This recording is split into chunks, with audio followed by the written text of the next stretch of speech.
ತಪಸ್ವಿ ಆಗಿಬಿಟ್ಟ.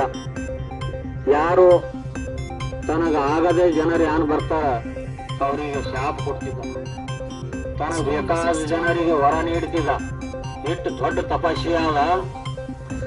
ಹಿಂಗೆ ತಪಸ್ ಮಾಡ್ಕೋತ ಕೂತಿದ್ದ ಗಿಡತಳಗ. ಅಲ್ಲಿ ಗಿಡದಾಗ ಒಂದು ಪಕ್ಷಿ ಅದು ಮಲಮೂತ್ರ ವಿಸರ್ಜನೆ ಮಾಡ್ತು.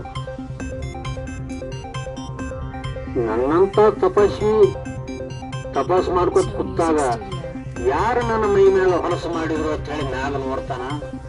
ಒಂದು ಪಕ್ಷಿ ಇತ್ತು, ಒಂದು ಕಾಗಿ ಕೂತಿತ್ತು. ಕಾಗಿ ಆ ಕಾಗಿಗೆ ಹಿಂಗೆ ಶೆಟ್ಟಿಲಿ ಕಣ್ಣು ತೆರೆದು ನೋಡಿದಾಗ ಇವನು ಕಣ್ಣಾಗಿಂದ ಗಂಟು ಹೋಗಿ ಆ ಕಾಗಿ ಸುಟ್ಟು ಬೂದಿ ಆಗಿ ತೆಳಗೆ ಬಿದ್ದು ಬಿಡ್ತು.